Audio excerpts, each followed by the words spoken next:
I believe Alex said it best. These guys came to play. Welcome to the Final Wager. I'm Keith Williams. Speaking of play, I spent this weekend in the Catskills partaking in a game of Clue, or Murder Mystery, or whatever you want to call it. It was my first time doing this. It was a lot of fun.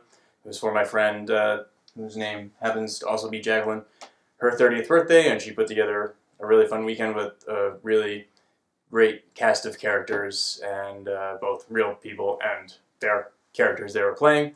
I was a floating craps dealer who had a little business arrangement with Mr. Body, and he ran up a huge debt one night in a drunken stupor.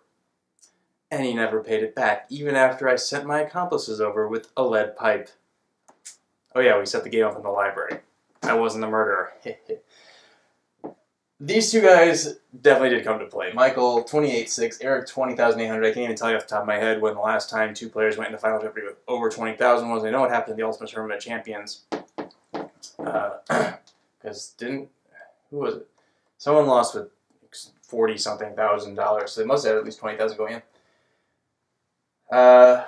Funny thing I should mention is Eric had that secondary double in his grasp, but went back to the top of the category. Just keep going for the bottom. Something going to be found there once in a while.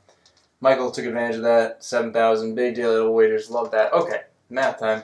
Eric doubles up. That's going to be 41,600. So that's 13,000 out of Michael. If he's wrong with that wager, he's left with 15,600. That means that Eric should cap his wager at 5,200.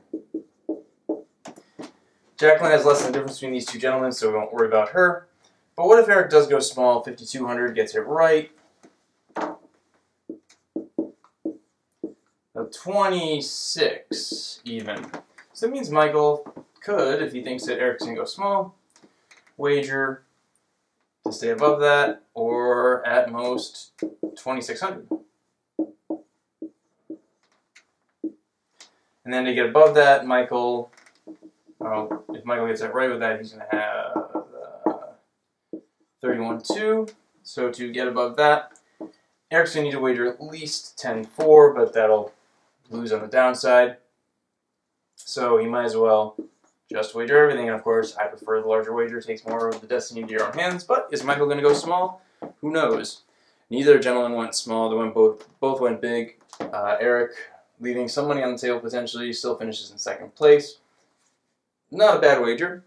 Definitely covers this small amount, but it doesn't help him on the downside.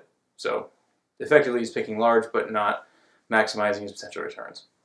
So Michael, with a big win, even though it only turned out to be 12,401, and I gotta say that was pretty brilliant going to stay above Jacqueline by $1. She doubled up. That was his maximum amount. So good play, and we'll see what Michael does on Monday. Thanks for being patient with me. Had to watch that one live, you know. I only got around to that today. We'll see you Monday on the Final Wager.